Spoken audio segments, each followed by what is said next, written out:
Here is how you can integrate Google Pay for your e-commerce website in 4 simple steps. Load the Google Pay API JavaScript library. Determine readiness to pay. Add the Google Pay button. Create a payment data request object. First, you add the script tag to your site. As soon as the script is loaded, you will construct the Payments Client object by passing it to an environment field, Test or Production. For the test environment, you don't need to register with Google. You can play with the API yourself and integrate into your site. In this case, we do show users real data.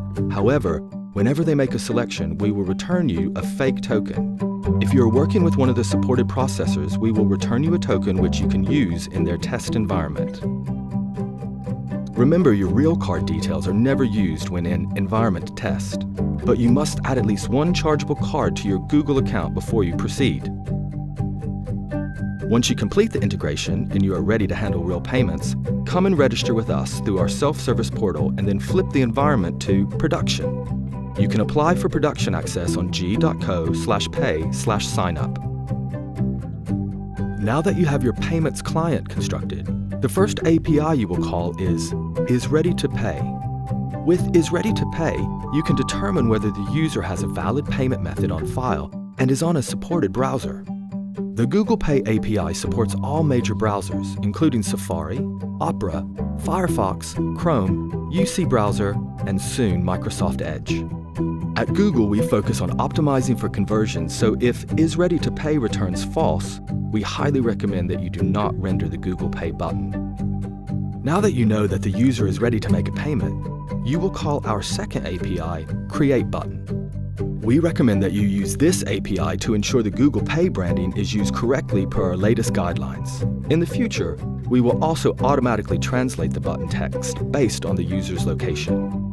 Once you add the button to your site and the user clicks on the button, you will call the Load Payment Data to open up the payment sheet. You can construct the Payment Data Request object, which is a set of payments configurations used for this particular transaction. You can specify and request the following information in addition to the payment credentials: email, phone number, shipping address, billing address. We recommend that you collect as little information as necessary to prevent users from typing additional information which might not be stored in their accounts. One more point to call out in this object is the payment request tokenization parameters. Google encrypts information about a shopper's selected card for secure processing by a merchant's gateway or directly on a merchant's secured servers. Be sure to check your processor's integration guidelines to find out what they need to finalize the payment. Now that you've constructed the request object, you will pass it to Load Payment Data, an async call which will open our payment sheet.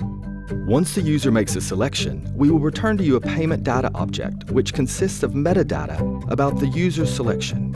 It also includes the payment token, which you can use to complete the transaction. Now you can send the final production-ready app to Google for a final test. Google tests the apps with real cards and informs you if everything is correct. The app is then cleared to launch. You can find additional information in our developer documentation on g.co/pay/API.